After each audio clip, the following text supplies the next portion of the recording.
happy? Now please stop. Finn was once a boy who saw the world through a naive black and white lens, but as he grew, he started to make mistakes and caught sight of the brutality and harshness that came with living. He understood the weight of being a hero, the heartbreak associated with love, underwent deep physical trauma, and had to say goodbye to the possibility of ever learning more about his true nature. But none of these things come close to the amount of emotional heartache he will have to face after rejecting the only opportunity he had to have a new beginning. This is part 2 of Finn the Human's story, the hollow heart of a hero. This goes without saying, but this video is made with the understanding that you have watched part 1, so if you haven't already, go watch that, then come back. Finn actually takes a bit of a backseat for most of season 7. In the Stakes miniseries, which centers around Marceline, Finn gets a small but meaningful lesson in what it means to be human. I don't want to say like, I'm sorry about who you are or anything if you're feeling okay, but I don't know how bad news all this is. Seeing Marcy try so hard to become human, only to then have to give up the idea of mortality, Finn starts to understand that as much as he may feel out of place in this world, his humanity is still a blessing. He can eat food, spend a day in the sun, grow older, and live a life that actually has an ending. Also, it probably brings him some comfort seeing an actual human version of Marceline in the flesh. It's a small moment of growth for him, while also developing his relationship with the Vampire Queen. Crossover, however, is an episode that is rarely talked about when it comes to Finn's internal growth. Remember back in season 5, when Finn wished the Lich never existed, resulting in the farm world being created? Well, Prismo informs the pair that that reality continued to exist as its own separate dimension in the multiverse, even though Jake wished for it to never exist. What I love is seeing Finn look so confused at the mention of all this, because technically, this version of Finn didn't experience any of it. Is this why all of a sudden one day I was way better at the flute? So I explained it to you that one time. Yeah, I would still be just as confused as Finn. Anywho, Prismo tells the pair that Farmworld Finn is using his own Inkyridian to access the multiverse. If that happens, reality itself could implode. So he gives the two the maid to take care of Ice Finn. Upon getting in position, Finn says, "Focus my intention to heal the madness of this other self." Oh, and then Jake says what I think of when reading some of my YouTube comment sections. You being stupid on purpose? What's important about Finn here is how uncomfortable he is with the idea of taking out a version of himself, even if he's some Delulu whack job. Yeah, but dude, that is me. That's me. I heard you the first time. Because Finn can't bring himself to do it, Jake steps in to finish the job and... Nope! This is bull juice! Oh, The two collectively decide to just steal back the Inkyridian from Ice Finn instead. Unfortunately, things just aren't as simple as that, because it's revealed that the Lich has been manipulating Ice Finn throughout. A battle ensues, with Finn chopping off the Lich's hand before it drops into the multiverse, where it now exists across every dimension, including our own. This is set up for later. Finn then goes to Farmworld Finn and says, "Your name is Finn Mertens! You have a birthmark like a flaming sideways teardrop!" Huh, what would a sideways teardrop look like? Yep, Finn has a birthmark that looks like the comet, a callback to one of Finn's past lives. Love this show's dialogue, man. Upon convincing him, Finn uses the maid and destroys the Lich in this reality. Prismo, wait! We have so much to talk about. It sucks that he's denied the chance to maybe clear things up with Farmworld Finn, but he does ask Prismo for a favor, asking him to get rid of the crown to cure Farmworld Finn of being a deranged ice wizard. Using some time mumbo jumbo, still don't get how this works, Farmworld Finn goes back to normal. The last shot is of our Finn seeing him helping his family. It's heartbreaking that he has to witness this, especially after meeting his father, who turned out to be a pure dickhead. I like that Jake tries to diffuse the tension here too. Hey, look how dumb I am in that world. Here's me. Woof, woof, woof. When it comes to stories about heroes, there's a common theme present in almost all of them. To become a hero, you must sacrifice. Finn chooses the selfless option here instead of obliterating his counterpart. Upon doing so, however, he is shown a future he has desperately wanted all his life. To Farmworld Finn, our Finn was like a hopeful apparition that gave him another chance to live, to laugh, to love, and to be rid of the cold nightmares plaguing his mind. In fact, this is a trope often seen when exploring the multiverse concept. Everything Everywhere All at Once, I believe, did this the best. Finn seeing Farmworld Finn with his family is almost like being shown a life that was stolen from him before he ever had the chance to choose it. It's hauntingly beautiful. IMO multiverse stories work best when they're not focusing on just the cool spectacle of it all, but when they reveal or bring to the forefront something deep about our main characters. In this case, the reminder that Finn still wants the human family he never had. So, could Finn still have this future? Maybe not in the way he expected, as we'll see later. Now, as I stated in my part 1 video, I'm not going to discuss at length some episodes because I made a separate video analyzing them. As an aside, I know some of you think I'm just engagement baiting you, but in all seriousness, I'm not about to recap and analyze an episode I've already done. It'll make the video far too long, more than it already is, and it's really not fun to repeat myself all the time. Because the next episode is Hall of Egress, trust me, just go watch my video on it, as this is such a complex episode with a variety of meanings and interpretations. A precursor to the growth and resilience Finn will need for the Islands miniseries. Oh, by the way, if you're enjoying the video so far, leave a like and subscribe if you're new around here. I wanted to say a big thank you for your support on the new Rick and Morty videos and being patient for this this video. Believe me, there's a lot more content coming your way, and stick around until the end to find out what more goodies I have planned. With that, we now get to Flute Spell. This is the first episode that explores the idea of Finn and Huntress Wizard as a couple. One day, when he was bathing in a lake and playing his flute, his music caught the eye of Huntress, who approached him, hoping he could potentially summon her mentor, the Spirit Warrior. What I want to highlight is how he was willing to stab himself with his own sword in the hopes that this could help her find him. I'll do it. To help Huntress Wizard.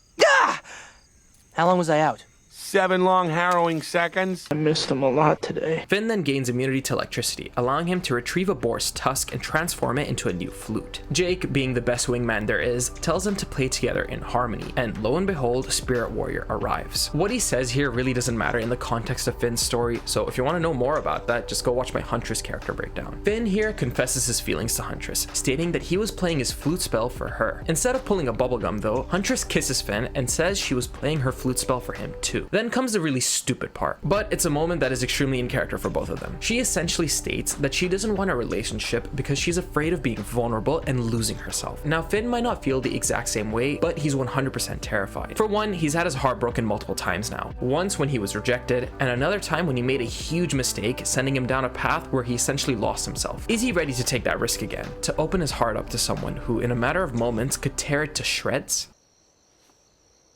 Take it easy, Huntress Wizard. As a kid, I never understood this moment, but as an adult, I don't blame Finn here for 1 second. He's still growing, he's still learning, and quite frankly, he's still grieving the loss of his relationship with Flame Princess. He simply needs more time. In season 8, we have one of the most underrated episodes of the show, Don't Look. Finn gets cursed after accidentally looking into this hermit's eyes. From that point on, anyone Finn looks at is transformed into a physical reflection of how he subconsciously sees them. He sees Jake as this cool big brother archetype, showcasing just how much he values him as a brother. He sees BMO as a real boy / angel, suggesting that he doesn't see him as just a console, but as his baby boy. The most interesting part comes when he looks at Ice King and PB. Oh, by the way, gotta mention this scene. Help Starchy set up chairs? Wrong show, Finn. When Finn looks at Ice King, he turns into Simon. It's worth noting though that this is just a cosmetic change. He still has Ice King's personality. Now, this suggests that after learning of his true origin and how much he means to Marcy, Finn no longer sees him as that whack job ice wizard that kept stealing princesses. That's how you see him? That's beautiful. Sure, I mean, it's hard not to sometimes. Now, before we get to PB, there was one moment I want to highlight at the beginning of the episode. See, the entire reason Finn and Jake went up into that hermit's hut in the first place was because apparently there was a piece of treasure that could change you into anything you wanted to be. Jake asks Finn, What would you change about yourself if you got that treasure? I'd like to be taller. Say, tallest Princess Bubblegum? Oh, I see. come on, man. The obvious suggestion here is that Finn might still be hung up on her. But to be honest, that all gets thrown out the window as when he looks at PB, she turns into a guy. To me, this means that Finn doesn't see her in that romantic way anymore, and more like a bro. Now, it all seems like these eyes are more of a nuisance than something actually destructive. But then, Finn looks at Neptr, and... Did I kill Neptr? You turned him into a microwave. So, yeah, you kind of I did. missed him a lot today. What this does is make Finn reflect on himself. He looks into a mirror, calling himself some of the worst things he can think of, and he turns into this red goblin creature. Now just take a look at him. Does he remind you of anyone? It looks extremely similar to Martin when Finn first met him. The red skin matches his clothes, and the sharp shoulders match Martin's outfit. See, when Finn starts calling himself those awful things, he's really projecting his feelings about Martin, how unreliable, selfish, and terrible father he was to him. And because Finn sees Neptr as something close to a son, that shame immediately twists his self-image into the closest thing he associates with being a horrible father, Martin. He runs off and isolates himself from his friends, returning to the hut where he had found the hermit. Thankfully, as Jake has done countless times before, he comforts Finn. Maybe your eyes are just bad at describing things, you know? Like how you feel about people, what they mean to you. I always love this line because it speaks to how we function on a day-to-day basis. Whether we like it or not, we have unconscious reactions to the things we see almost instantly. Without even thinking, we judge people and situations based on appearance. And that can lead to prejudice, hate, fear, or even the way we form relationships. But what we see is not everything. Our eyes can give us an impression, but that impression is not always the truth. This leads to a scene where Finn's friends express how they truly feel about him. In essence, this is Finn learning to love himself. Once he accepts that he isn't defined by the worst parts of himself, the curse breaks. Also, I have no idea how this works, but those same cursed eyes somehow bring Neptr back to life. Like I said, easily one of the most underrated episodes in the show, with some amazing themes. And now in part 1, I briefly mentioned how in Is That You, Finn getting the Finn sword signifies the beginning of his path toward learning to love himself. And the next episode we're gonna look at builds directly on that idea. I am a sword. Finn is shown to be extremely skilled with the Finn sword because, well, it's literally him. The irony is, he's not that skilled. No. Stop helping the weak. He's sword! dead! He's gone! After losing it, Finn begins to have recurring nightmares, experiencing them from the POV of the Finn sword. He sees a bandit who not only stole the sword, but is using it to kill innocents. Finn wakes up, yelling to Jake that he knows where the sword is, because, well, That sword is me! we then cut to that same bandit, aptly named Bandit Princess, and for the second time, Finn's sword speaks. I was keeping it on the DL, but yeah, I'm Finn Mertens. He yells to her to stop and that he's purposely been staying quiet. She obviously doesn't care and taunts him that she's gonna cause even more harm and suffering. It's sort of understood then that Finn's sword can send psychic visions to our Finn, which helps him in tracking it down. You okay, buddy? No, man! This creep show made me prey on the innocent! For the first time in a long time, we see Finn fully locked in. So locked in that he tells Jake not to step in this fight, that he's gonna take down Bandit Princess alone. It's a fierce and tense battle, with Finn having a few close calls after his makeshift sword gets broken. Again, he tells Jake to stay put as he continues the fight. Just then, the grass sword emerges from his thorn. They're now on even footing. You gonna get it now, dude! That's the grass sword! Ironic, because not a few moments later, Finn's sword is seemingly destroyed, with the little remnants of the grass sword slipping through the cracks. Jake tucks Finn in, and we see the sword glowing, foreshadowing the eventual arrival of one of the most important characters in Finn's story. Even as a kid, this episode stuck with me for years. Bandit Princess violated Finn here arguably more than the Lich did. Slaying innocents with that sword, that is essentially him, was not only a drastic misuse of his weapon, but in a way, he actually felt like he was doing it. To then have her be the reason he accidentally strikes it is yet another traumatizing event that plays a big role for him going forward. After this, we have the episode Bun Bun, where Finn meets with Flame Princess once again. This is where he demonstrates just how much he's grown as a person. When we broke up, I said sorry, but I didn't fully understand exactly what I did wrong. I get it now. I shouldn't have manipulated you. That was a really, really messed up thing to do, and I'm truly sorry. It's an extremely mature and healthy moment of self-reflection for him. Instead of trying to win her back, Finn realizes that there's something much better he needs to do in order to move forward. Now we arrive to the musical. We see Finn deeply grieving the loss of Finn's sword, and nothing seems to be helping. That's when Jake and the others decide to create a Battle of the Bands competition, where Finn would be the judge. At first he gets really into it, but he's soon distracted by a serene and calm melody that for some reason only he can hear. He decides to leave early and follow where it's coming from, with Jake and Lady following behind. That is until he falls into this hole, the music hole, voiced by Ashley Erickson. She's actually the one who sings the outro song Come Along With Me. She reveals that she's been here since the beginning of Ooh, and that only two kinds of people can hear her. Those who see the world with pure childlike wonder, and those with a deep sense of loss in their hearts. This is of course referring to Finn losing Finn's sword. She then tells him that she envies the fact that he has people who can hear him. In a way, this becomes the emotional wake-up call Finn needs. He's grieving badly, and the episode doesn't treat that pain like it's fake or easy to move past. But she reminds him that he isn't just some hole in the ground for people to ignore or walk over. He still has people who care deeply about him, people who would listen if he let them. As much as grief can consume you, you can't let it convince you that you're completely alone. Finn realizes what she's saying and decides that she's the winner of the Battle of the Bands. The two then sing a song called I Look Up to You by Lake. Now, I can't play it because, well, I'll get executed, but I'm gonna analyze the shit out of it. To me, the lyrics evoke a deep sense of slow burning grief. It feels like the kind of grief that changes how you experience the world. After losing someone, you don't hear things the same way other people do. You don't respond to things the same way other people do. Sometimes you stay awake at night, searching for traces of someone who isn't physically there anymore. Because love doesn't disappear when someone dies. It keeps looking. Unexpressed love. That's what grief ultimately is. But what I find about this song so beautiful is that it doesn't frame death as purely tragic. It kind of reframes death as a form of transcendence. The person who is gone may no longer be suffering. They may have moved on to something greater, something peaceful, something beyond what the living can understand. That last lyric reminds me of what Dumbledore tells Harry. Do not pity the dead, Harry.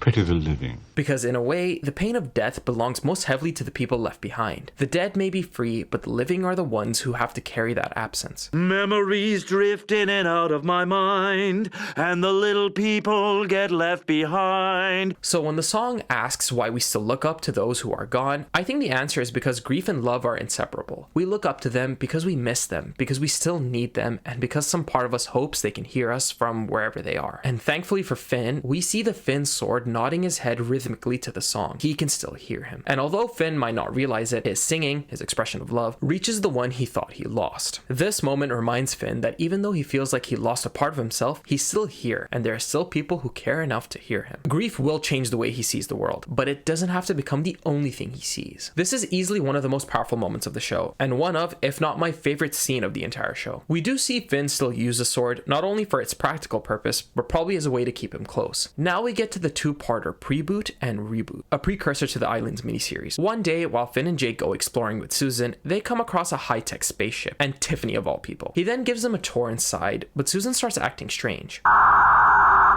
Dang, you speak robot? So weird, in fact, that she's able to access areas of the ship without Tiffany's aid. And then we come across Dr. Gross. She actually seems pretty chill for a doctor, not like she's insane or anything, showing us her menagerie of animal hybrids she spliced together to quote-unquote reach their full potential. Finn and Jake, being a bit naive, are amazed by it, but alarm bells are clearly ringing for Susan, fitting that she's now the one who needs to help them, as they did for her when they first met her. Dr. Gross then reveals to them her true form. She's in fact a human. Well, a human with a variety of cybernetic implants, and naturally, she paralyzes them so she can modify them too. What are you doing, Dr. Gross?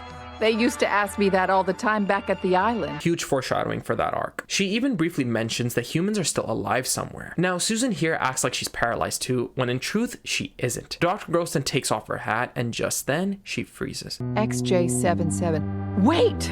You're one of... Yeah, the writers might as well have put a giant sign on screen that screams to the fans, and don't give it away. You're about to give away... For people who No, of course. No. Thanks to Susan and Tiffany, they managed to escape and potentially kill Dr. Gross, but in doing so, accidentally free a giant eel heading straight for the Candy Kingdom. While trying to stop it, Susan gets zapped, which causes that chip in her head to spaz out. As Jake states, Susan's a little bit digi, huh? and that's when she wakes up and starts going full Terminator on all of them. Seeker XJ77, strong. Activation status, operational. Except she's not really trying to kill anyone. Well, that's only if they don't get in the way of her primary target, to capture Finn. Now things go from bad to worse when she manages to absorb a direct blast from the Gumball Guardians, pretty much turning her into the fucking Hulk. So it's pretty clear here that at one point in time, Susan was an experiment of Dr. Gross, but the way she's moving here, it implies that her technology might be even more advanced than bubblegum's. A wild implication. So she takes Finn to the beach, and we get this amazing line. Susan, is there something you want to talk about? Gotta love how, despite her clearly not being in her senses, he still tries to reason with her. In fact, he's been doing that ever since she went haywire. Some may call that naive. I call that the core of Finn's heroism. Also, I wish I were Finn in this scene. Okay, who the f put that in the script? Susan scans for signals back to our home. And just then, I have no idea why, but Jake decides to aura farm. He goes apeshit on her, but Finn stops him and uses the Jake suit to incapacitate her. Just then, we see a dark room with a computer screen light up. Susan's request for a transport has been received. During their fight, Finn says, "If you want me to go somewhere, you can just ask. I'd probably go." But Susan doesn't give a fork and throws an entire anchor on them. Why is it red? Yeah, you gotta move!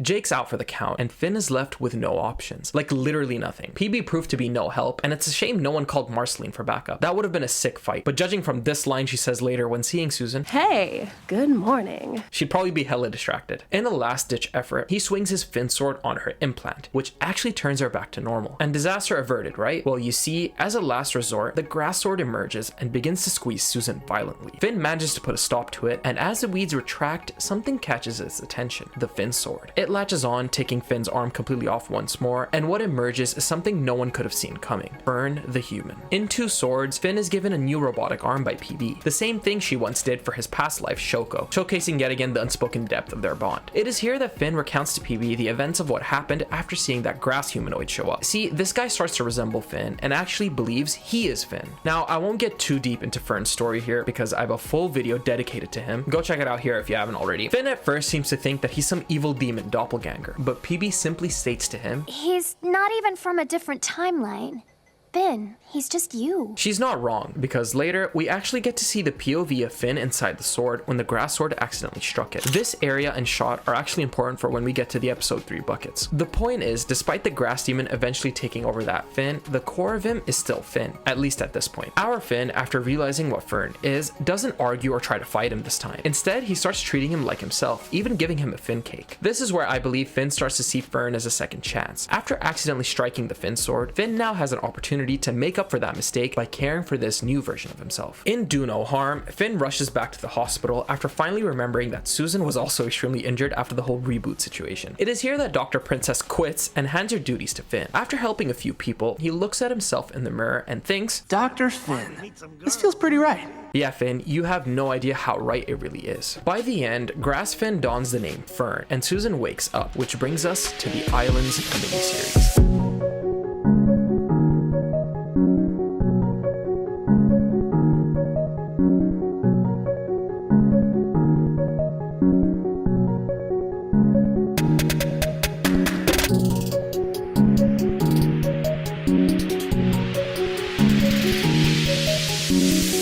A sunny beach day. A little girl plays with her toys inside a sandcastle. Super dangerous outside. Little kids have to stay in the castle. A microcosm of the philosophy that will become increasingly clearer as Finn gets closer to the truth about humanity. But what's this? A creature? No, but something that seems distinctly alien. A warning? Most definitely. But an invitation? Infant PG-87 Merton. Perhaps this capsule holds the answers to Finn's true origin. All he needs to do is get inside. The gang brings Susan to inspect it. This pod isn't exactly a key, but a crowbar to lost and forgotten memories too painful to recall. Using BMO and the ship together, PB manages to print out a map to a faraway island, presumably where the so-called extinct species of humans may still reside. Finn instructs Fern to hold things down in Ooh, but before the three set off on their journey, PB tells him something very important. You might find out some pretty heavy stuff about the humans and where you came from, about yourself. Alls I'm saying is, you have to promise me that you'll come home safe. This isn't just her worrying that he might get hurt. She's reminding him that no matter what he finds out there, his home is still Ooh, and his real family is still here. And so, Finn sets out far into the ocean, a place he once felt so fearful of entering, to find out where he came from. During their trip, their ship gets wrecked, leaving Finn in an incredibly vulnerable state. The others want to turn back, but Finn says that if they do, he'll always think back to that boom boom leaf where Margaret found him. He needs answers. He wants to know what it means to be human. And he refuses to let Martin, his deadbeat father, be the only reflection of humanity he has left. Despite a water dragon helping them skip many of the dangers of the ocean, they are stopped and separated by a giant colossus. Another beach, but no Susan, no Jake, and no BMO in sight. Finn climbs up a cliff and finds a snowy plain lined with dirty, abandoned huts, filled with nothing but worn down tools and seed packets. But something else is here too, a skeletal arm wearing a glove. This wasn't mere abandonment. Something happened here, something fierce. Finn leaves, but the snowy plain is abruptly shifted to a warm summer plain. Strange, but extremely impressive technology. He eventually leaves the artificial weather plane and is caught in a net when trying to free an oversized rat, and then comes a bear. I fought the Lich at the edge of space-time, man. You're out of your depth. You best just roll on, brah. Facts. Just then, an elderly Swedish woman approaches. A human woman. Stopp! Nej, nej, nej! Ledsen, Albert. Det där är inte mat. Det var med en märklig en. Har inte träffat någon som honom på länge. Det är nog bäst att vi tar reda på vad han gör här. Come, Albert. Huh, are humans extinct here too somehow? The woman here is quite friendly, if not a bit curious, rummaging through Finn's stuff. She sets him free and asks him to draw her, but unfortunately for her, he's not that great. She then goes back into her tree home when a thunderstorm approaches, only for Finn to find it being much more technologically sturdy on the inside. He follows her deep into her bunker, and the two begin watching a nature documentary of humans, of the elderly woman's community. And look, they all wear hats just as Finn does. Hey, that's you! Your name's Alva.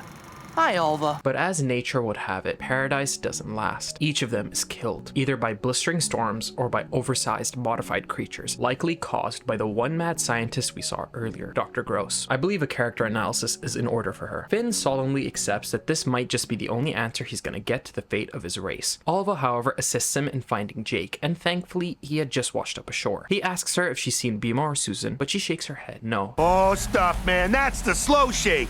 That's the universal death gesture! I missed them a lot today. Nej, nej, inte det. Vi är här. Mitt land, andra länder.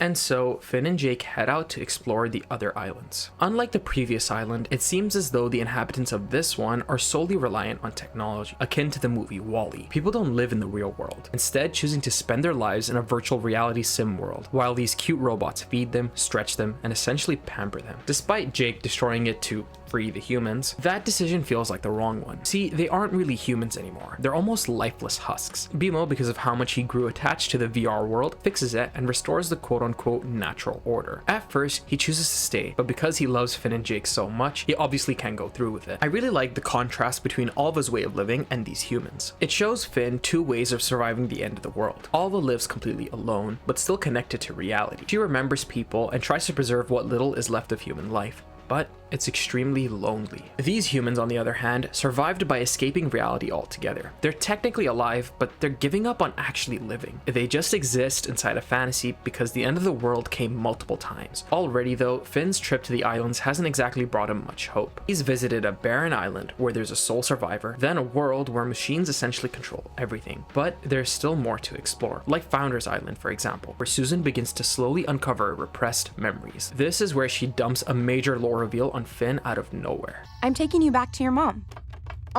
You knew my mom? You're just gonna drop that? What I love is his blank expression after finding out. My 14-year-old self had the exact same reaction. It conveys shock, sure, but also deep anxiety, because up until this point, he didn't think anyone he was biologically related to was still alive. And unfortunately, over the years, he's probably built up in his head what his mother was really like. And if she's anything like Martin, it might bring him even more heartache. Then we quickly transition to a near identical shot of her, Minerva, a much respected, probably the most respected doctor on the island. Oh sorry, here they call them helpers. Like many post-apocalyptic human societies, this island functions through strict designations and labels. Hiders are the people who try to escape the island and break away from its societal constraints, while seekers are essentially the island's police force. In fact, that's what Susan, or her real name, Kara, was. On top of that, there's also the Guardian, a giant robot that stops anyone from entering or leaving. This was the enigmatic colossus that separated the group in the present, leading Finn to Alva. This was actually subtly foreshadowed by the very first scene of the entire miniseries, with that girl playing in her sandcastle, telling her doll not to leave. One day, as Kara apprehended a bunch of hiders, she accidentally broke this guy's legs, and immediately you can recognize who this is. The scheming, sniveling bastard himself, Martin Mertens. Minerva was his doctor, and soon after some mishaps, they got together. Minerva had seemingly cleansed Martin's con artist soul into a loving and caring father. And would you look at that, if it isn't baby Finn? But as this miniseries has shown us time and time again, life doesn't always bring happy endings and closure. Martin's past sins catch up to him, and as he tries to escape, he accidentally goes too far off the island, running into the Guardian. Realizing he has no other choice, Martin does everything he can to save his son. This gives new meaning to what he said back in The Visitor. So one day, I got called on a dangerous mission, or like a dangerous life choice. Whether he consciously remembers it or not, that mission was his mind's distorted way of referring to this moment. Martin says, "I'll be back for you," takes out one of the Guardian's eyes and gets separated from Finn, and leaves his son alone to drift across the ocean, surviving only because of the seemingly infinite breadstick wand. It now becomes clear why Finn had that deep fear of the ocean. Deep in his subconscious, he may remember seeing that colossus and being lost at sea. Also, this episode confirms that Joshua and Margaret named him after the name tag attached to his teddy bear. In fact, his iconic hat was most likely cut from that same plushie. This episode broke my heart the first time I watched it, not just because of the way Finn got lost, but also just how traumatic it must have felt for Minerva. In one night, her family was taken away from her and she had no clue why. All she could think was that she didn't truly know the man she loved, and he must have taken Finn from her willingly. Sure, she could have asked the hiders, the ones who put Martin in that situation, but the show doesn't exactly make that clear. Plus, there's this line she says to Dr. Gross later. Martin is a hider. He left with our baby. Also, make sure to watch my Martin character breakdown for additional context and why I believe he's one of the most tragic characters in the show. So now, it's time for Finn to go meet his mom. Thankfully, this island is much more welcoming than the previous two. All of these humans are carefree, strangely upbeat, and even dress very similar to Finn. Kara then sees Minerva and signals Finn to go talk to her, but she doesn't seem to be human. And there's like 10 of her. Finn and Jake then get detained because Jake's causing a disruption, but then the robo Minerva takes a blood sample from Finn, and immediately, every single one of them on the island freezes. It is here where Finn is taken to an empty room. At the center is a single screen. Yet another microcosm of the entire miniseries. Up until here, he's explored various islands to find no sense of comfort, but now he has to swim across to one last one, embedded in the center of a fraction of something that once terrified him deeply, to find his heart. Am I dreaming? Who are you? My name's Finn. Are you my... It is you. You're beautiful. My boy, baby Finn! Minerva's voice and dialogue is naturally very warm and kind, but her reaction that her son is alive and well made me feel so fuzzy inside, especially after just how much ass we had to witness. Finn asks what happened to her, and she explains that after he disappeared, Dr. Gross told Kara/Susan her most powerful secret to go after Finn. But as we briefly saw in those blink and you'll miss it moments, she unfortunately crash landed, losing her memory and becoming a part of the community of fish people we saw back in season 2. Now it becomes clear what exactly that clan was. They were 100% experiments of Dr. Gross that somehow made it to Ooh. It also might explain why they live underground in an old buried city. Minerva states that Dr. Gross's experiments became more elaborate and dangerous, prototypes of her fucked up experiments we saw in Preboot. She fucked up so badly, in fact, that a pandemic broke out. Like we all saw happen during COVID, doctors, or in this case helpers, were among the most affected, leaving only one left, Minerva. Not only was she the most respected, but also the most skilled. Like I mentioned before, this gives new meaning to that scene in Do No Harm. Dr. Finn. This feels pretty right. Also, Susan's real name being Kara definitely feels like a reference to Supergirl, who in some modern stories is sent to Earth to look after Kal-El or Superman after the destruction of Krypton. And just like Susan, Kara's ship is diverted and she meets him much later when he's older. Strikingly similar backstories, and I'm pretty sure this was 100% intentional. Anyway, naturally, Minerva was inevitably infected, and she chose not to die, but to digitally upload her consciousness and help those in need by commanding robots in the image of her. Of course, now that Finn's back, there's absolutely no way she's gonna let him leave the island. Now, there was a conflict/question that was set up early on of what exactly Finn would do when he found humans. Would he choose to stay and leave his family behind, or go back with a much more full heart? Well, he tells his mother that despite how different it is from his human nature, Ooh is his home. This also just reminded me how rushed this ending was to the miniseries. And I'm grateful every day that future spinoffs like Fionna and Cake have a 22-minute runtime instead of 11. See, Finn speed runs his entire life to Minerva by placing his hand in that mind projection device, and she sees the worst things she could imagine happening to her son. Yet despite this, she never once brings up Martin. At least one or two dialogue exchanges could have gone a long way and tied a neat bow to Martin's story, and at least given us even more insight into their dynamic. But I also recognize this is Finn and Minerva's moment, and Martin doesn't exactly matter.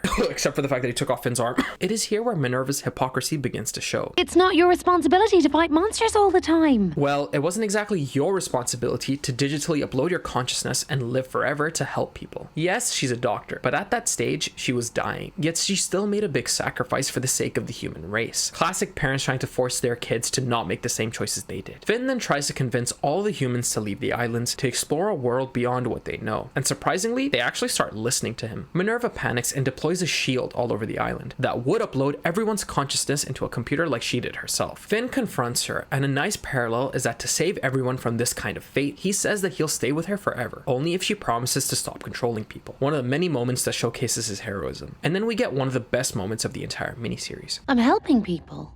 I know about helping people. And Minerva observes the many times Finn chose to save people. Realizing that her son is a helper like her, and the world he grew up in somehow taught him to be like that, courtesy of Joshua and Margaret that this scene should have brought up, she stops the upload. She realizes she acted a bit hasty, but Finn tells her that he doesn't have to leave right away. I mean, you're my mom. A very heartfelt scene, except for the fact that we don't get to see more of them catching up. I know, I keep bringing this up, but seriously, I'm glad we get 22-minute episodes now, because I know I'm not the only one who would have loved to have seen what Minerva had to say about Martin, Prismo, the Lich, even more about Fern. You know how nice it would be to hear her say the lion? Perhaps I could meet him one day. I just needed more. The humans end up staying on the islands for the time being, and then we get the last few scenes. After tricking the Guardian, Finn goes inside that right eye that was destroyed by Martin and patches in Minerva. She tells the Guardian to stand down, showcasing that she can't make the same mistakes Dr. Gross and the other humans made. This is a nice parallel to how Martin and Finn got separated. He destroyed that eye to save Finn, but ultimately ended up with him being separated from his family. This time though, Finn uses that eye to save humanity from being stuck on the islands. With the Guardian taken care of, we get one final scene that is extremely heartbreaking. See, Finn puts on that VR headset from the Imaginary Resources Island, and he gets to see what his childhood home looks like.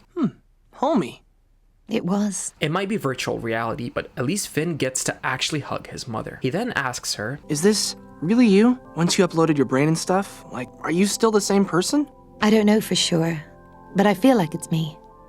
I hope that's enough. Who's to say what's real and what isn't? If the house isn't real, does that mean the feeling isn't? Emotions are what shape how we move through life. Minerva might not have her body anymore, but her soul, her love, it's all still there. And it'll be there for Finn whenever he needs her. Goodbye.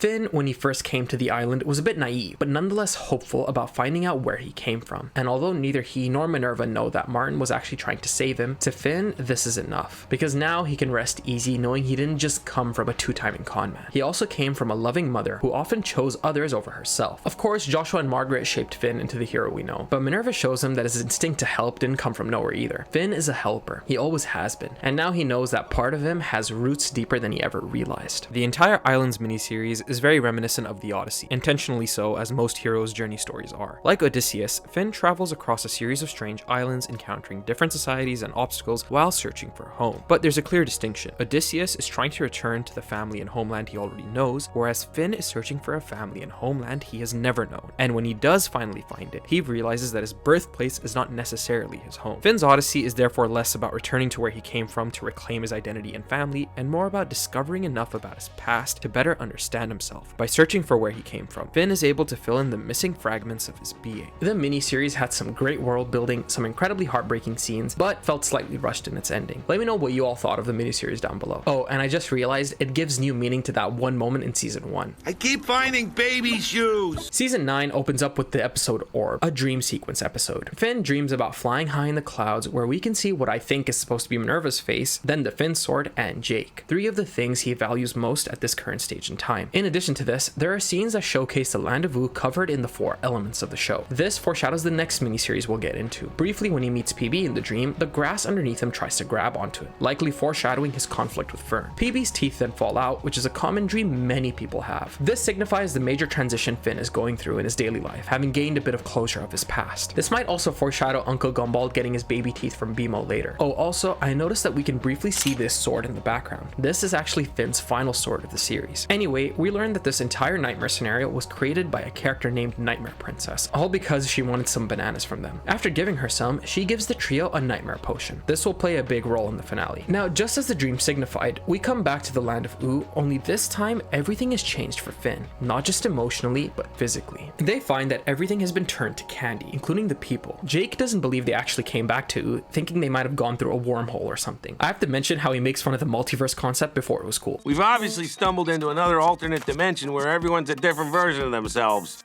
Yawn. Ice King rescues them above the clouds and tells them the TLDR. Patience took control of the other princesses, used Betty as a power source, yada yada yada. And now the entire land of Wu has been mutated into the 4 elements. Finn tries to keep it together, but does a terrible job in doing so. And I don't blame him one bit. Already seeing Fern, someone he saw as a brother, Neptr, someone he saw as a son, as well as his best friends PB and Marceline as completely different people would traumatize anyone, especially since there really is no clear way to bring them back. That is until they rescue Betty from the Ice Kingdom. It's here where Finn notices that the icicle lodged in Jake is starting to affect him, making him slowly become more depressed and almost an ice elemental. Slight foreshadowing for what becomes of him later. They do manage to thaw the icicle out, snapping Jake back to himself. Now, Betty says she needs the Enchiridion to fix everything, and it's revealed that Finn actually took one from the farm world dimension. I always loved that he specifically name drops that world as the farm world, but I have to think as to how the hell Prismo let that slide, especially since later it's shown that he's closely watching everything. I don't know, deity rules are kind of inconsistent in the show. Anyway, because of Finn's deep anxiety... Graduate student? What the heck is that?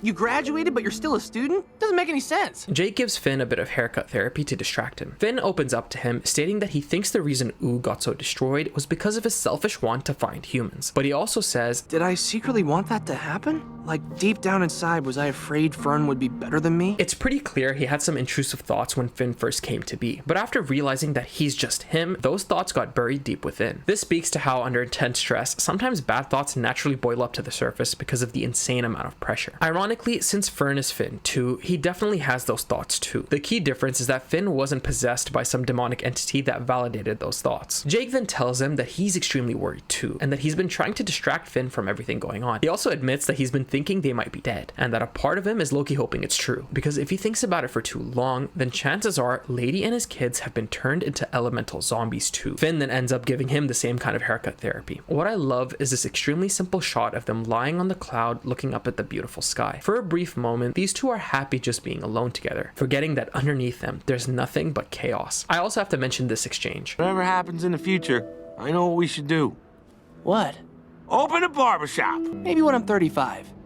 It happens sooner than you think. This is amazing for two reasons. For one, we briefly saw that Martin, Finn's father, became a barber after getting together with Minerva. And two, I didn't even realize how true that line would feel once we finally saw a grown-up Finn in Fionna and Cake. Jake also helps him understand that it was a good thing they had left when everything went to shit, because in all honesty, there's a high likelihood that they would have morphed into different elements, and then there would be absolutely no way to repair anything. After returning back to Betty, she tells them they need to collect the crown jewels of the three elemental princesses, and so another fetch quest begins. Now, just as this show has continuously shown in the past, things will get worse before they get better, Kevin. Entering the Slime Kingdom comes with a great cost. See, after grabbing the jewel from Slime Princess, Jake finds her warmness extremely soothing. Finn tries to snap him out of it, but unfortunately, Jake's even let go of their way out, making them fully trapped. The contrast of the previous shot in the last episode of them two laying in the sky to this one of them in this empty green void is chilling. Before Finn can even do anything about it, Jake gets absorbed. Realizing that his big brother is gone,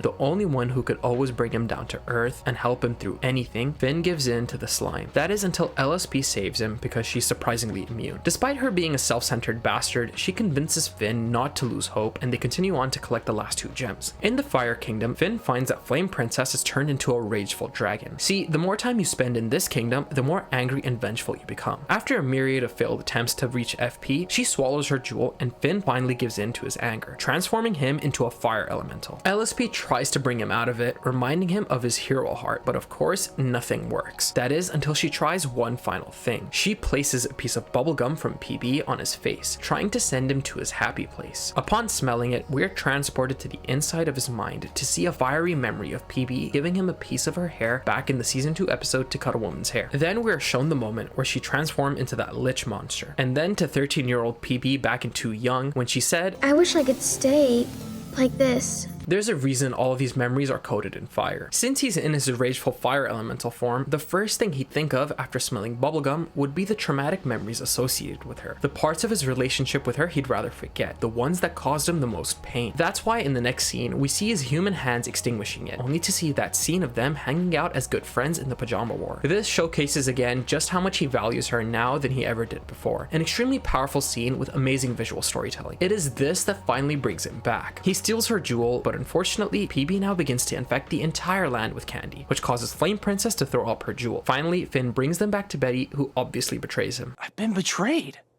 I've been Betty trade! This is actually one of the rare times Finn solves a massive problem in Ooh with his intellect. As we see, Finn isn't exactly the smartest. The show usually frames his intelligence through instinct, improvisation, or emotional understanding. Here though, he manages to piece together the logic of the elemental system and realizes that LSP is an anti-elemental. With that, she manages to turn everything back to normal, leaving Finn to hear his name being called out by Jake. He runs up the hill with excitement, thinking this thing is Jake, only for him to turn around and see this. Finn isn't exactly horrified though. He just simply states, you and I can fix whatever this is together.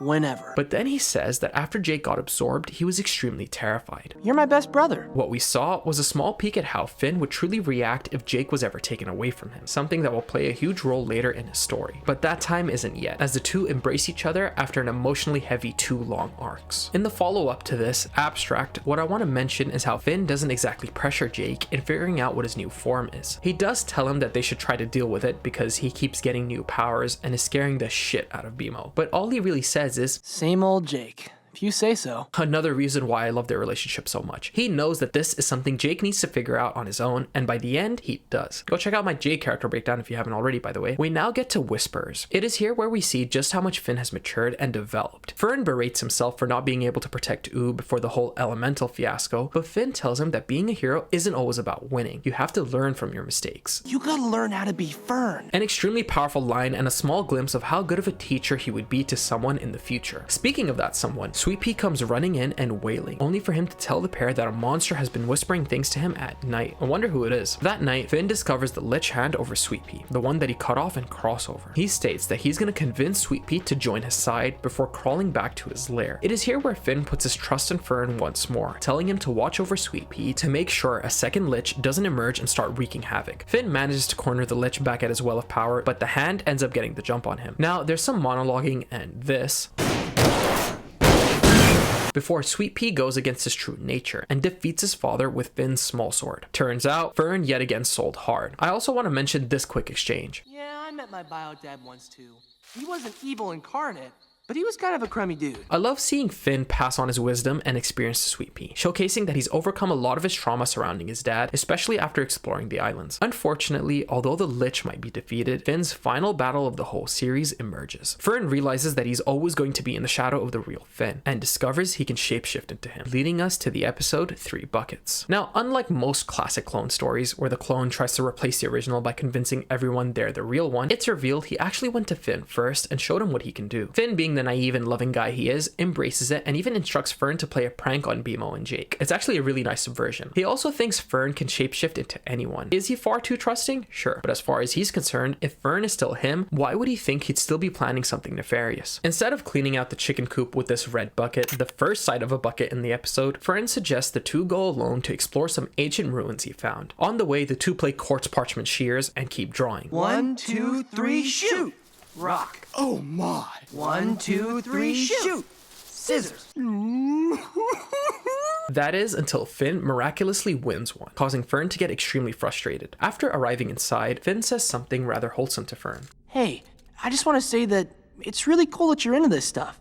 You know? That we have so much in common. It feels almost like we're real brothers, right? What I love is how long of a pause Fern gives here, implying that he's fighting over whether or not he should go through with this plan. In the end though, he does, and traps Finn inside this room. Now just take a look at what this room looks like. It bears a strong resemblance to that shot inside the Finn sword. In here, Finn spots a chair, a blue bucket of trash, the second bucket of the episode, and meatloaf. As we all know, meatloaf is Finn's favorite dish, although Fern does tell him that he doesn't know how to make it and that this is actually a pile of dirt. I think maybe the wind blew the door shut. In active nature, I would presume. Yet again, Finn here showcases his naivety. Naivete? Whatever. The thought of Fern double-crossing him doesn't even enter his mind. This is probably because he's dumped those bad thoughts in his mental vault. I assume because he feels bad for even giving it the time of day back in Elements. He really shouldn't have though, as Fern tells him that this is where he lives now. It becomes clear then that the reason this place looks so similar to the inside of the Finn sword is because Fern wants Finn to feel what he felt, trapped inside a place completely outside of his control. I don't like being abandoned! I'm sensitive to it! Looks like Fern is already succeeding at getting inside Finn's head, as the feelings associated with Martin begin to resurface. Just as he did at first in the Hall of Egress, he tries to use force, that is, until he accidentally discovers that the robot arm PB gave him actually has a bunch of settings. Sure, it would have been useful on his trip to the islands. He finds a rock drill setting to bust him out, but then sees a weed whacker option, and well... Huh?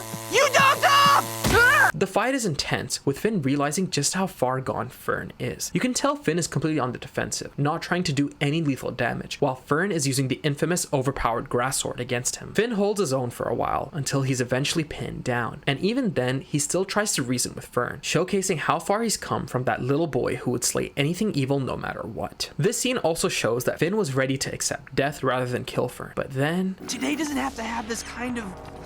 finality! Fatality!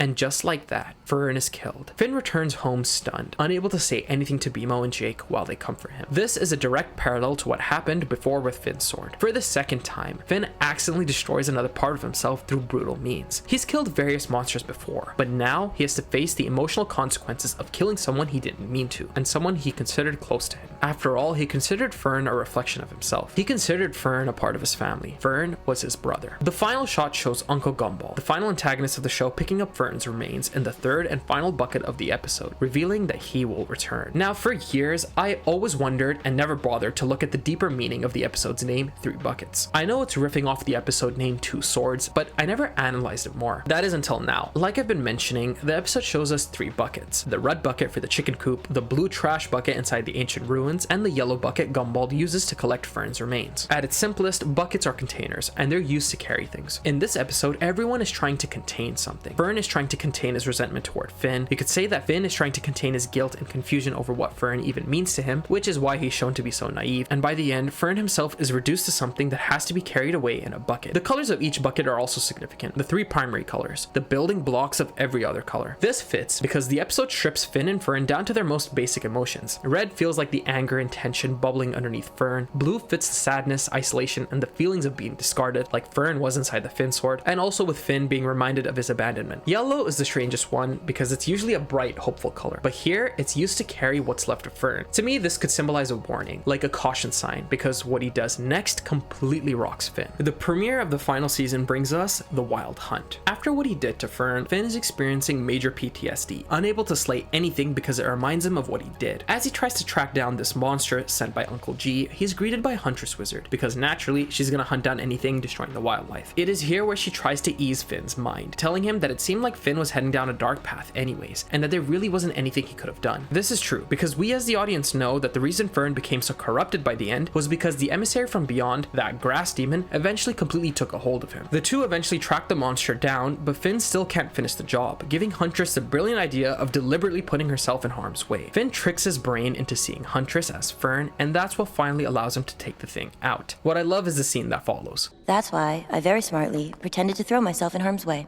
No, actually, that's not what did it. Yeah, right. We both know you're totally in love with me. And the two share their second kiss. In all honesty, it was both his love for her and that mental trick that allowed him to bypass his PTSD. This also showcases what a good team the two are, and that they have an ongoing situationship, I guess. Then we have 17. This Green Knight crashes his birthday party and starts acting extremely unhinged. The rest of the episode is Finn and him competing in various party games alone and completely isolated from everyone else. Now obviously, everyone sees the whole thing as extremely fishy, but Finn keeps stating, "It's fine, I'm 17, I've hit my stride." The Green Knight then starts doing some insane mental gymnastics with Finn, letting him get a dub in one of the challenges until the final challenge begins, arm wrestling. If only I had some kind of superhuman robot arm. Poor guy has no idea what he's in for, because midway through the intense match, he yells, "It's my birthday!"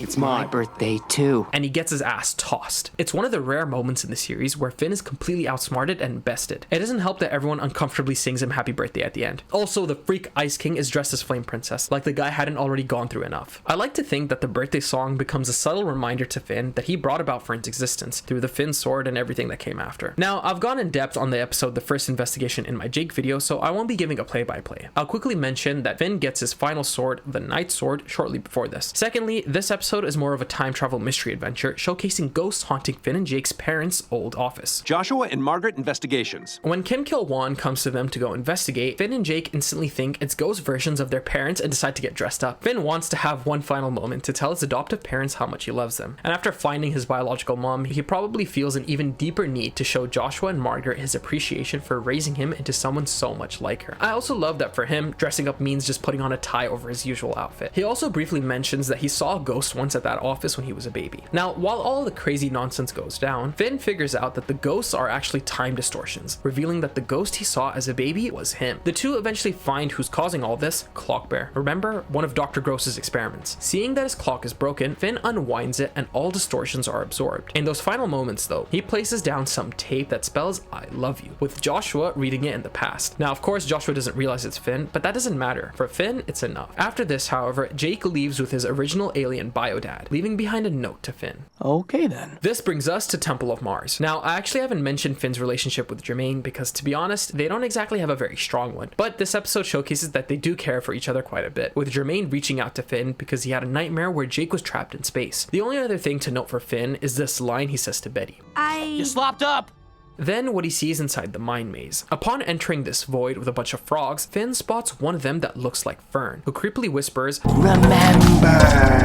And I have to ask, how could he forget something as traumatic as what happened with Fern? This represents one of the final conflicts Finn has to confront before the series ends. Also, I like that both Jermaine and Finn help Betty in realizing she needs to let go of the past, another display of how much Finn has matured. In the penultimate episode, PB prepares for war against Uncle Gumbald, who's made his own kingdom. Finn tries to reason with her not to go through with it because even he understands that war only leads to more war, but he can't get through to her. So he goes to Uncle G on one last diplomatic mission. I want to call attention to this line. I used to be all about violence. Now it's like, I'm different. I have mixed feelings about this line. On one hand, I don't really need the show to tell me Finn has grown. By this point, we've seen it pretty clearly. We've seen him choose diplomacy over violence and empathy over ego. So when he says that line, it feels a little on the nose. This is one of those cases where show don't tell might have worked better. But on the other hand, it's also important that Finn realizes this himself. For a character who spent so much of his life defining heroism through just violence, as we saw back in His Hero, hearing him verbalize that change does matter. So while I do think the line is a bit obvious, I don't think it ruins the moment. Finn meets with Fern once more, who attacks him, and after defending himself briefly, Jake puts a stop to his nonsense. By the end, Finn's diplomacy has no effect, and so the Great Gum War begins, leading us directly into the finale. As PB is about to sound the horn for war, Finn tries to plead with her one last time. Please listen to me. We've been friends for a long time. And just then, PB sees Shoko in Finn. I've said in the past that I always felt the scene was a bit forced, but over the years, it's started to grow on me. It's a reminder of just how complex and strong her bond with Finn has become. She listens, but of course, both her and Uncle G are too stubborn to back down first, leaving Jake to deploy that nightmare potion Nightmare Princess gave them back in Orb, bringing them to the Dream Realm. It is here where Finn tries to get through to Fern one last time. After Uncle G abandons him, reminding him of the last time he got abandoned, Fern wraps a cocoon around himself and transforms into some kind of pterodactyl monster. Ironically, Finn thinks to himself happy thoughts and turns into a butterfly without even wrapping himself in a cocoon. This is of course a reference to one of his past lives. Fern tells him that Finn will never understand what it's like to be him, and until he proves that, he'll never stop fighting. That's when Jake brings out their literal mental vault, releasing Finn's most traumatic repressed memories. We see a deformed version of Martin looking very similar to Finn's goblin form in Don't Look. Then there's PB, calling back to the earlier seasons when Finn was still in love with her. We also see Susan's buff form, a callback to Reboot when she went berserk and the grass sword nearly killed her, and to no one's surprise, there's the Lich, wearing Billy's skin after killing him. Even though some of these memories are from long ago, this scene showcases that trauma isn't something you simply conquer and never think about. Finn may have moved past a lot of these events on the surface, but they still live somewhere deep inside him. The pain hasn't disappeared, but growth is all about learning how to keep living with it. But you see, there's one piece of trauma the two of them don't share: how Fern is puppeted and tormented by the infamous grass demon. Seeing Fern take a step back in fear makes Finn realize what it is, and says to him that they can defeat it together. After jumping in, we hear this. No fear. That sounds like PB, further emphasizing that she's a big source of guidance for him. We saw this in Breezy and at the end in Hall of Egress too. Finn tears the demon off of him, who reveals that without him, Fern doesn't have a body. Just then though, he's taken out with a chair. That, along with the cracked glass in the background, showcases that this is taking place within the Finn sword. And finally, after what seems like forever, Fern goes back to being Finn. But then we see the ultimate tragedy. Fern no longer has a body, and his skin slowly begins to shed. Don't worry. It's just a dream. Unfortunately, Jake's wrong, because a few moments earlier, we saw the cosmic owl there, meaning this will come to pass in reality. After this war ends, another one begins. Golb arrives. Finn, along with Fern and the others, try to defend Ooh from him, but after Ice King and Betty are swallowed, without hesitation, Finn jumps in after them. Golb's mouth shuts, and Finn loses his robot arm. Inside, we see IK and Betty going back to their original/essential forms, because that's just how Golb's digestion works apparently. What's funny is that Finn doesn't change at all, meaning that actually his true original form is him with only one arm. We then get one of his best scenes. He tries to break free, but he has zero effect. That's when Simon puts his hand on his shoulder to comfort him. I always figured I'd go out saving somebody. One of the most powerful lines he's ever spoken. Him accepting his death like this is so tragic, and really speaks to how selfless Finn really is. However, thanks to the power of harmony, Finn and Simon escape, with Betty making the ultimate sacrifice. After he comes back, Fern briefly grabs him by the leg, almost on his way out. He tells Finn he wants to see the treehouse one more time. I love Jake's dead-faced look, because a few moments before, the treehouse was destroyed. His last words are, "Just promise to plant me there." And Fern drifts away, leaving behind a small seed, reminiscent of the original Finn sword. This scene is so powerful, because this is Fern telling Finn he forgives him for accidentally killing him twice. It eases the guilt Finn would always feel by going out on his own terms, after he was finally freed from the grass demon. To honor Fern, he plants him where the treehouse once was, where it briefly grows to house the original Finn sword. Just then, PB pays them a visit, thanking Finn for trying to talk her out of the Great Gum War. In the final few moments, we see Jake and Finn back at the music hall, looking at the sky much like they did before in Elements, only this time it's a true moment of serenity. In the final montage, we actually see Minerva and the rest of the humans coming to Ooh, tying a neat bow to Finn's invitation at the end of the Islands miniseries. But you see, this episode doesn't just take place in the present, it also shows the distant future, 1,000 years later. It's shown that two adventurers, Shermie and Beth, actually come across Finn's robot arm, believing it to be some ancient relic. I find the implication that Finn never went back to find it interesting. In the intro sequence, we also briefly see a statue of Finn, indicating that he was such a beloved hero in the land of Ooh that someone built him a statue to honor him. I remember feeling so depressed, but fascinated at seeing this timeline. To think that everyone we know is long gone is so heartbreaking, but scratches the perfect itch. Another thing to note is that we can briefly see a fully matured Sweet Pea roaming the land of Ooh, wielding Finn's night sword. This implies that Finn eventually became his mentor, much like Billy was to Finn. An incredible detail that I'm happy the writers decided to include. And since the final shot shows Shermie picking up the Finn sword from the tree of Fern, Finn's legacy would live on through him, with Sweet Pea potentially becoming their Billy. Everything stays, but it still changes. And that would be the last time we see Finn.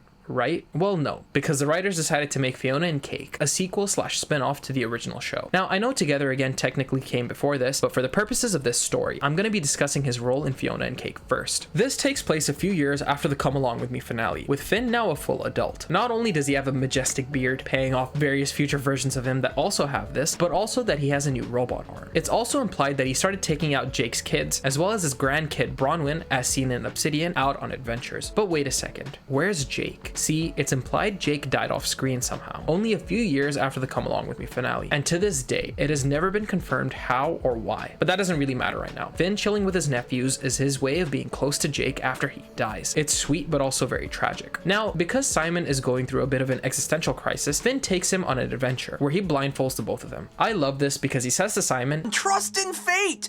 The invisible forces of the universe will guide us right where we need to be." This to me feels like a huge callback to the Hall of Regress, where by the end, he blindfolded himself, letting the universe take him wherever he needed to be. It shows just how much faith he has beyond himself, and how much that dungeon ultimately helped him. He finds that the both of them have stumbled upon a place called the Heart of the Forest, a place he says Huntress told him never to go to. Now, is it just me, or does adult Finn act a lot more airheady than he ever was? Thankfully though, there's a reason for this. See, when Simon brings up Betty and gets emotional, Finn says, "Hey now, talking about sad stuff gets you nowhere. Forget about it." This is such a tragic thing to hear from him. As we've seen throughout the original series, he was pretty in tune with his emotions and opened up frequently when something was bothering him. But ever since Jake died, he can't bring himself to do that anymore. A big part of him that kept him grounded simply just vanished, and he's left as someone who just keeps busy to forget about the harsh reality he's now living. We also learn that there is a whole new human city now in the land of Oog, yet that isn't enough to ease his grief, reinforcing that Jake was well and truly number one for him. Finn then hears Simon screaming because he's about to get mauled by this magical bear, and you can spot that he has a clear smile around his face. It's good to see that he hasn't lost his love for adventure though. Adult Finn is even more OP as he takes the bear down with ease, but unfortunately he is knocked into this sharp bush, leaving behind this scar. This was first seen in season 1 as a comedic throwaway moment, but later in season 2, those scars proved to be far more important than we had ever thought. I also like that it seems like Finn is about to take out his bandana to cover up Simon's wound, but instead, "Okay, let's go." I also really love this next shot, showing a butterfly landing on a bush before Finn shreds through with the weed whacker option of his robot arm. Since a butterfly was one of his past lives, this moment could be symbolizing and foreshadowing his close call with death. Why? Because you see, Finn tells Simon he's gonna go see Huntress Wizard, and that's all we see of him this season. That is until season 2, where we learn that he actually passed out in a cave on his way to see her. When Huntress finds him, she sees that scar and realizes he's been poisoned. This poison can't be cured with any traditional methods. None of Huntress's magic, nor traditional medicine, nor PB, or even wish magic can cure him. Now, I'm not going to go too into the recap of season 2, you can find that in my Huntress breakdown, so I'll touch on some things so you're not totally lost. For pretty much the entire season, Finn remains in a deep coma. While trying to grab the cure from that bush that injured him, Huntress gets ambushed and presumably killed after entering this ethereal dimension. We then see this very important scene. Huntress lays in a forest with a pair of butterflies on her. One of them actually looks like one of Finn's past lives, but just then, Finn appears beside her, who states, "Huntress, I'm thinking about dying soon."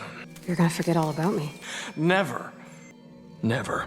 Now, Huntress is 100% not imagining this. I think she's briefly seeing him in a place between life and death. What's telling is how Finn is smiling here, accepting that this might be it, and the reason for that is so heartbreaking. A part of him is excited by the possibility of seeing Jake again in the afterlife. It also kind of reframes why adult Finn seems so happy-go-lucky and maybe even a little reckless when adventuring now. Without Jake, he doesn't seem to value his own life in the same way anymore. Now, Huntress goes on to arrive in Fiona's world where they try to help her get back home. One night, she experiences a nightmare of Finn. He starts off as a baby before growing into his teen self and jamming his arm into a sink. Then he becomes his adult self and continues to harm himself before we finally see this, old man Finn. This is a callback to Together Again, which again, I'll get to later. Anyway, Cosmic Owl appears telling Huntress that he has to go give Finn a death dream. Obviously, she doesn't take too kindly to this. That's when she tries to find a way into Finn's mind to stop the Cosmic Owl. It is here where we find that variants of characters share a link between their minds, provided they've met each other. This is why Huntress and Fionna end up meeting Farmworld Finn in his mindscape. Fionna met him back in season 1. He briefly tells them of a Finn who once saved his life, and upon using her powers on him, they're able to access Finn's mind. Now just take a look at the shot of Finn's head. Unlike Fiona's head or even Farmworld Finn's head, it's extremely empty, save for this one poster and a TV set. Also, take note of the cracked stone all around, emphasizing how closed off Finn has become. In fact, unlike the other heads we saw, this one doesn't even have eyes and a mouth. It feels like a cave, a place he sealed himself inside. The fractures show how broken he is after Jake's death, and that he isn't really letting anyone anyone in, nor is he allowing himself to fully process what he's feeling. Finn's built walls around his grief, but those walls are starting to break under the pressure. Fionna eventually finds him inside the television, running from clock monsters representing that his time is running out. It is clear then that the reason he's in this TV in the first place is to represent him being uncomfortable being alone. So he chooses to live out a fabricated reality inside a TV where he's adventuring. We do also see this lip monster, probably referencing how in the real world, Simon, PB, and Marcy are now trying to get various princesses to kiss him as if this is some fairy tale nonsense.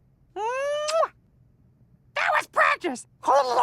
Yeah, I don't even know what to tell you about that. The worst part about the mine sequence is that Finn dies in the most gory and horrific ways imaginable. All the while, Huntress and Farmer Finn prepare traps for the Cosmic Owl. Even when things seem impossible though, he tells Fionna what LSP told him. How do you know if what you're doing is right?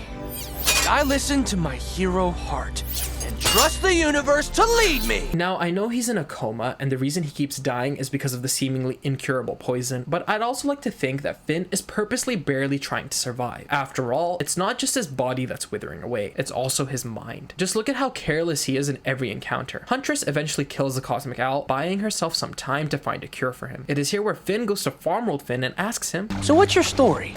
You're like a hot me. I owed you one." One of the best moments in the entire series. This is a prime example of Finn's heroism positively affecting those around him. Unfortunately, after that, we also get this scene. I know your only dream, Finn, and you're not going to remember this, but I'm going to save you. I love you, Huntress. But she doesn't say anything back. This will have major consequences. I'll briefly mention that Fionna and Huntress go to Cosmic Court to stand trial for Cosmic Owl's death. Toward the end of that episode, Fionna abruptly states, Finn did it! Claiming that the gut voice telling me it was the right thing to do. A wild decision, but one that has more to it, as we'll see. In the final episode of this season, we get to see a scene of adult Finn speaking with Minerva. She tells him that she set him up on a date with someone, not a Minerva bot in a wig this time. Insane implication, by the way, but he responds, I told you, I've already got a girlfriend.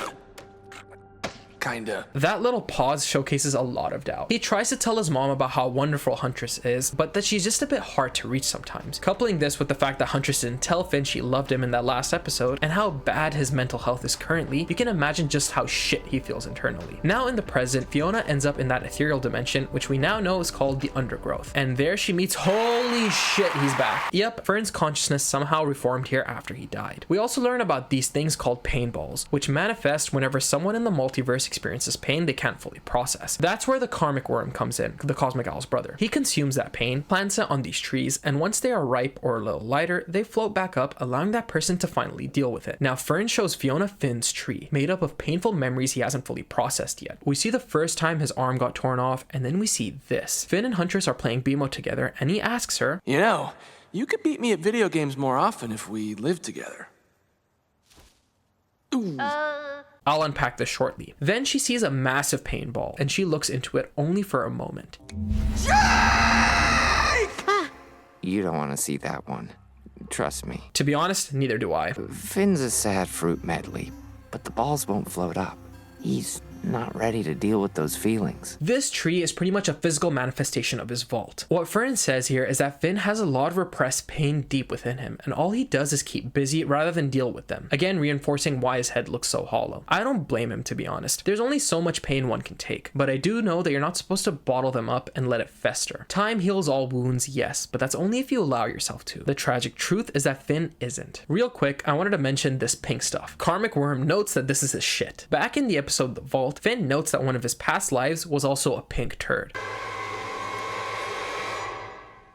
Coincidence. You're going away for a long time, you understand? Back in Ooh, we see Finn now in a much more old, frail, and drained state, his blood being pretty much completely replaced with that poison. Minerva and PB come to an agreement to upload Finn's consciousness into a computer just like his mother. 100% unethical, but speaks to how none of them are truly willing to let go of one of the most powerful heroes in all of Ooh. Everyone Finn knows and loves is here, except for Jermaine. In fact, there isn't even a mention of him, implying that he must have died sometime after the Come Along With Me finale too. I wonder if one of those pain balls on Finn's tree might be about his death. Thankfully, with a lot of time and effort, in the end, Huntress ends up using the multiverse as a power source to eventually cure him, bringing him back to his meaty younger self. But then, Huntress looks into his eyes to see them grayed out, with Pep Butt stating, Yeah, that soul is gone. What did Batman say again? A weary body can be dealt with, but a weary spirit, That's something else. So Huntress instructs Fiona to go into Finn's mind, where she lands on Bellamy Bug. She somehow managed to transport herself into Finn's imagination land, a callback to season 1. Funny enough, Bellamy Bug actually appears in side quests too, although I still don't think that explains why Finn doesn't recognize him in Rainy Day Daydream. Anyways, she manages to enter his mind, and this time he's nowhere to be seen. The TV shuts off, and then she looks back at that poster. Now, I for one always thought that it would make more sense thematically if the poster here was a smiley face, because when she tears it off, we see a long tunnel. This is obviously a reference to the Shawshank Redemption. If it was a smiley face, it would emphasize how Finn hides behind a smile in his everyday life, when in truth, he's deeply tormented. But I think the fact that it isn't a smiley face is quite powerful too. It signifies that he actually can't even put up a smile to pretend he's alright now. Fiona then crawls through, and we see various callbacks to previous moments of the show. She crawls through a tunnel just like Finn did in the episode Dentist, then she runs through this pillow tunnel referencing Finn entering the pillow world in Pahoy, then through this door, a callback to him and Jake exploring the Lemon Castle in All Your Fault, then through the beast's mouth just like in Belly of the Beast, then down the ancient ruins just like in Three Buckets, down the candy tree just like in Bonnie and Eddie, falling down through the dentist hole again, then through the Lich's lair before finally landing here, Finn's heart. This is the reason why his head is so empty. He buried everything deep within himself. We see a fireplace as well as a picture of Jake and the treehouse. I think this implies that Finn spent most of his time here after Jake died, kind of like how he did in the real world back when Finn's sword was destroyed. Fiona then manages to find a hidden crawl space underneath, and there's a few things to note here. We see Finn's sword, his childhood teddy bear he had with him when he got separated from Martin, meatloaf, which again is his favorite dish, the flute he made with Huntress back in Flute Spell, a chest with his and Jake's initials, and this chest with the date April 5th, 2010. That is actually the day the first ever Adventure Time episode premiered. Together, these all make up Finn's most prized possessions. But why is it all buried here in this crawl space? Let's just go back to Shawshank Redemption again. Andy Dufresne was wrongly convicted of a crime and spends 19 years in Shawshank Penitentiary. Throughout those 19 years, he secretly dug a tunnel behind this poster until finally escaping. Now, how does this relate to Finn? See, Finn didn't just magically have this tunnel in his mind. Throughout the years, every time he went through something traumatic, his mind slowly chipped away until that tunnel finally formed. And as more things got worse, like Huntress being cagey about her feelings and Jake dying, Finn began to shove all of his interests and pleasant memories down into that hole. I bet that all the times he was alone, he crawled through and stayed by that fireplace, mourning. That's why he chose to hide all of his prized possessions. They're all reminders to him that those pleasant memories have passed. His mind is Shawshank.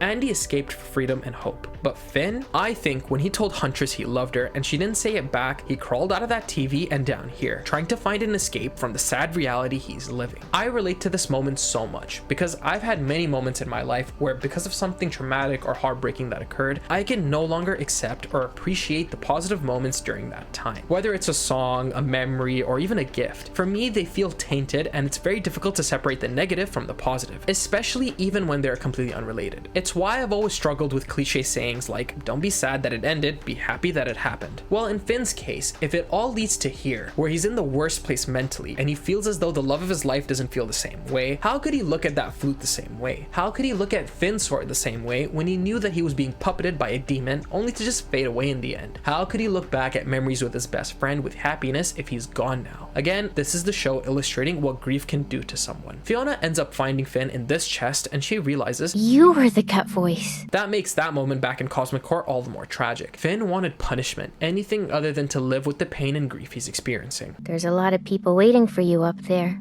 Then why do I feel so dump trucks? No one loves me like Jake. Fiona tells him that although Huntress doesn't clearly express it, she was fighting her heart out to save him. I mean, she literally killed a god just to buy herself some time. Finn continuously puts himself down though. It's why moments like her rejecting his invitation to move in with him hurt him so much. She's a wise wizard. I'm a dumb baby man. He keeps putting her on this pedestal, which in turn makes him hate himself. It is here where Fiona opens her heart up to him, stating that through Huntress's awful example, she learned that she just needs to communicate better, something you can see Finn clearly takes to heart. Talking about sad stuff gets you nowhere. Fiona reaches her hand out for him, and at that moment, he grabs it. His eyes and mouth are restored, and his soul climbs out. Finally, after what seemed like years of loneliness and will they won't they nonsense, Huntress pulls him in for a kiss. Go ahead, babies. Let's go. Alright, relax, Minerva. In the final few moments of the season, we see him back at Huntress's place while she teaches a class. Neptr ends up modifying his metal arm, with Finn saying, X-Mod. It came to me in a dream. This is him paying tribute to Farm World Finn. Like I said, even though Fionna and Cake was mostly centered on the Huntress and Fionna world, the writers did an incredible job of fleshing out Finn in such a short amount of time. Now we get to the true finale of Adventure Time, together again. The special begins just like a season 1 episode. Side quests, am I right? With Finn and Jake collecting an extremely special item, the 50 flavored ice cream. I'll get back to what this is alluding to later. See, while this might seem like a regular adventure, things start to feel off. For one, the snow golems they fight are actually Peacemaster, Finn has actually never met him, and Uncle G. Finn wouldn't meet him until he's 17. Another thing to note is that when Finn saves LSP and Turtle Princess, Jake says, "You did it, Finn! Everyone's alive!" Yeah! And Finn starts crying. It's a bit strange as tears are made of snow, but why would Finn cry about that? After this, they have to go fight off some worms, but Jake says he's gotta go. We'll meet up later and enjoy all this sweet ice cream, alright? Strange. After defeating the worms, they fist bump and...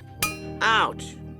Huh? A few moments later, Finn then catches a glimpse of these skeletons above the treehouse, of people he knows. Abracadaniel, Root Beer Guy, Lemon Grab, Meow, Mr. Pig, and even the snail. In fact, a few moments earlier, we actually saw the snail in the background. And then we see this. What's that doing here? Yep, if it wasn't clear already, this is a hallucination. In truth...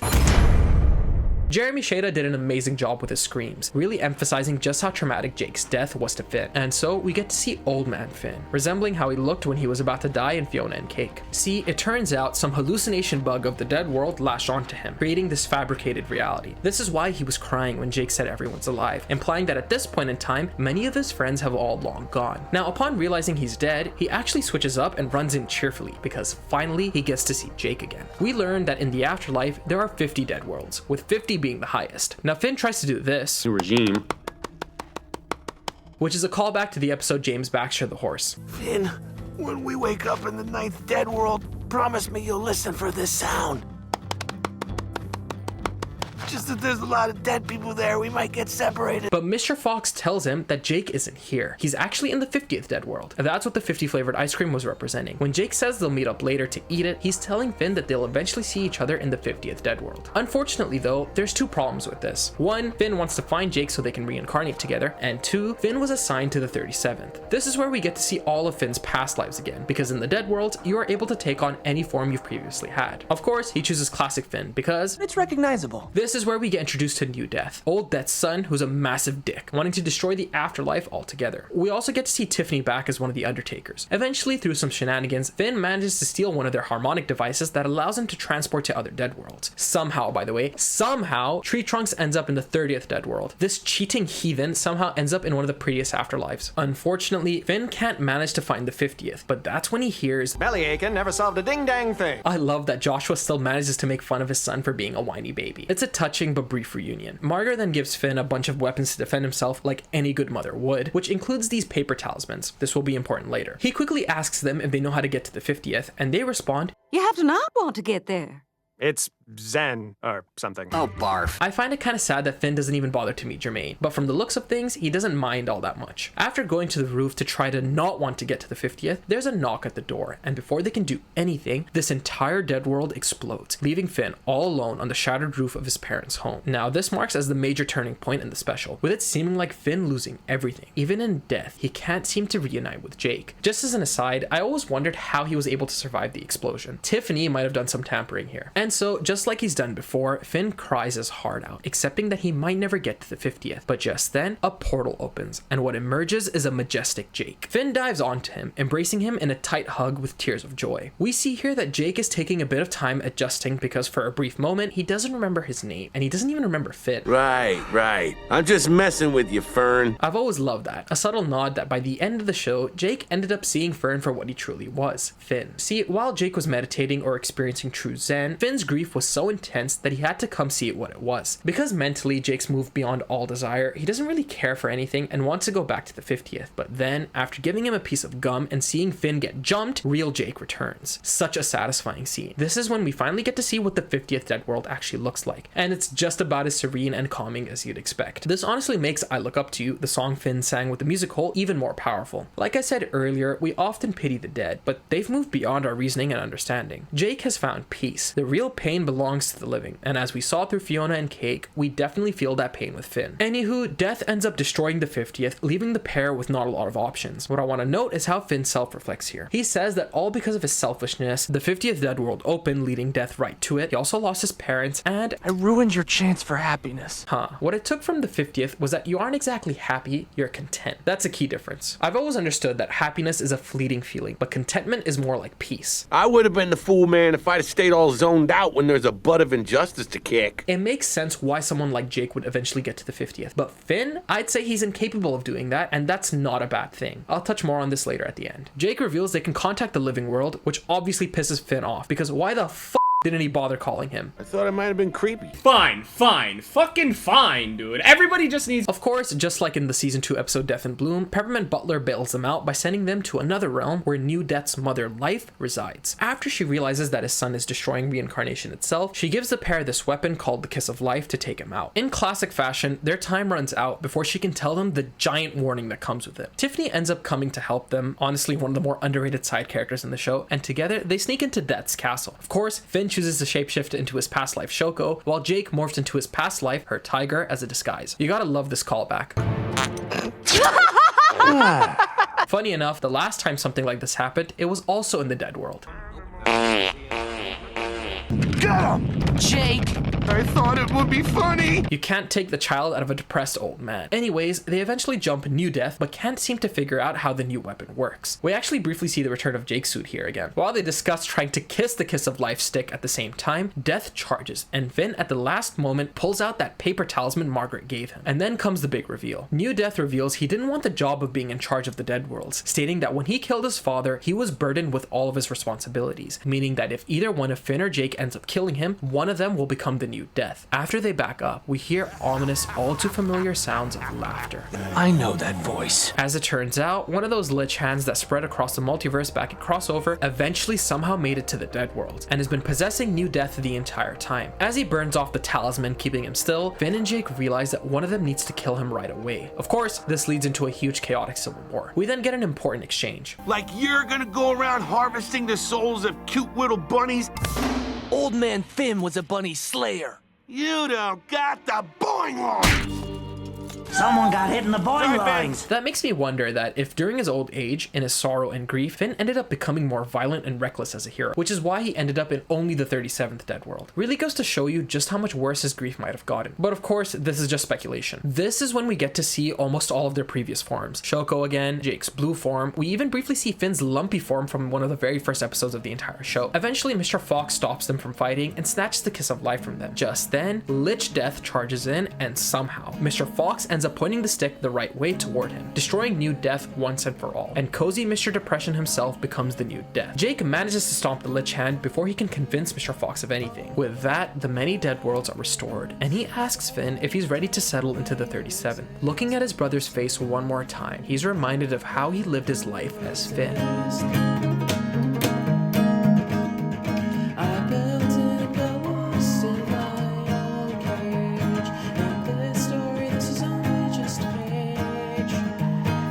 Jake, when you left, I kind of freaked out. It was the worst thing to ever happen to me. Huntress, I'm thinking about dying soon. You're gonna forget all about me. Never. Never.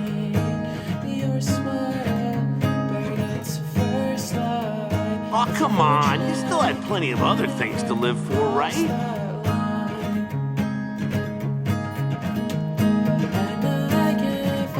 Yeah, but deep down, just kept waiting for the day I'd finally see you again.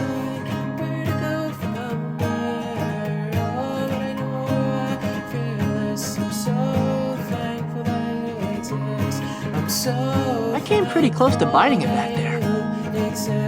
I never would have gotten out of there without your singing. The real you is the sum of everything you've experienced. The loss, the joy, sadness, heartbreak, losing someone you love so much, wanting something so badly you could burst, hurting someone you care about, Being hurt by those you love. We share our pain, our grief, our joy. We're all less alone.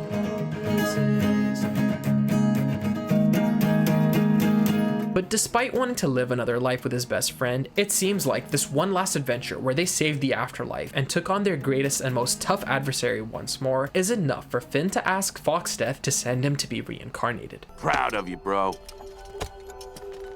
Thanks, bro. You'll be ready for the 50th before you know it. Go back there and live that best life. He heeds his brother's words and leaves, but just then, Jake quickly drops down and chases after Finn with tears rolling down his face. Remember what I said about contentment? Being in the 50th means you aren't affected by anything, whether it's bad or it's good. And although it looks like Jake wants that, he ultimately realizes that he wants to experience another life with his best friend again, where happiness, sadness, anger, and grief are all fleeting but fundamental to being alive. Because it's great being alive with you. Good reason. And just like that, our main duo we grew up watching over the span of a decade are finally together again. I can't express the amount of emotions I felt when this episode ended, and I was greeted with this beautiful credit sequence. I remember when it came out. It was during one of the worst times for me in my personal life, and the fact that it was during COVID. Yet that ending and this tune made me tear up with pure elation. It's such a simple melody that encapsulates the journey that our main character has gone through. It's actually what I sampled in my track Farther. Finn may return again like its side quests, but to me, this is and always will be the final ending to him. I don't even care if we never see what they would reincarnate into. That's the beauty of this ending. So what does all of this leave us with? A hero who spent his entire life saving everyone else while constantly losing pieces of himself in the process. Finn fits perfectly alongside the many great main characters of fiction. Harry Potter, Luke Skywalker, Spider-Man. His growth follows a similar structure but diverges toward the end. They're all heroes because there's a deep hole inside them, something missing, a sense of normalcy, and instead of letting that emptiness turn them cruel, they turn it outward into compassion. Quite frankly, a lot of Finn's growth is symbolized by the various swords he possesses throughout the show. His first sword, Scarlet, is a simple golden blade that perfectly represents Finn's earliest idea of heroism. Bright, recognizable, and innocent. Back then, being a hero meant fighting bad guys and saving people. Then we get to the Demon Blood Sword, this jagged red blade given to him through Joshua's dungeon. And even though it isn't literally Joshua's blood, the fact that it's a blood sword makes it feel like an extension of his father. This is Finn inheriting Joshua's idea of strength and toughness, and the belief that a hero has to be pushed to his limits in order to grow. Then of course we have the Grass Sword, a living green blade that attaches itself to Finn's arm. It's kind of like venom. It becomes a part of him in a way he can't fully control, mirroring the anger, fear, and trauma that are starting to grow inside him. The Finn sword is even more personal. This is where his weapons stop being just tools and start becoming direct reflections of his identity. Finn is carrying himself, protecting himself, and eventually grieving himself. It marks the beginning of his deeper struggle with self-love, guilt, and what it means to truly accept who he is. By the time we get to the Night Sword, Finn is much more emotionally mature. A dark magical sword like that would have felt strange for early Finn, but now it makes sense. It represents him learning to hold the darker parts of himself without shame, accepting that grief, pain, and darkness are also a part of him. He can carry that now without letting it consume him. Now there are two other swords, but they mostly represent a transitional period in his life. And ultimately, through everything I've covered, is why Finn's story is so powerful to me. In life, he doesn't get to keep everything he loves. He continuously loses, but he keeps going even after he comes to a dramatic halt. He ends up choosing love even after life gives him every reason to close himself off. The beautiful thing is that Finn's story doesn't end in emptiness. After a life defined by sacrifice, responsibility, and grief, he finally gets the two loves of his life. Again, these are reminders that love doesn't disappear just because someone is gone. It changes shape and it waits. Becoming a hero was more than simply killing monsters or saving princesses all the time. It was about believing in people and carrying loss without letting it harden him. It was about losing pieces of himself and still choosing to help, still choosing to love, and still choosing to hope. The hollow heart of a hero. With that, if you somehow made it here to the end, thank you so much. Like, sincerely thank you. This was easily the most effort I've put into a video, and I really hope you enjoyed it. If you did, please leave a like and subscribe if you're new around here. I want to thank you once again for your patience. I would have got this video out sooner, but it was wedding season plus friends visiting and graduation, so I was just done out. With that said, I had to make sure I put my all into it. I have a lot more planned coming soon. Rick character analysis might be next, or maybe Commander Erwin from Attack on Titan, but also I will be doing live streams where I rank episodes, characters, and other stuff. I also want to do Patreon only or members only content where I watch back one of my old videos and give some more critique, additional commentary, and clear up a lot of stuff. Let me know down below if you guys want that, as well as if you're going to be tuning into my live streams. Speaking of Patreon, thank you to Eva K, Super Supernova, Kenji Masu, Zachary P, Tom Good, Jacob Peters, Roque Morales, and Trey for supporting me. Seriously, every bit of support helps, and I can't thank you enough for choosing to do that. With that, please follow all my socials, join my Patreon if you want to support me further, and consider grabbing my book, The Shattered Absolution, heavily inspired by Finn's story and the shows I cover. And I want to thank you once again for watching.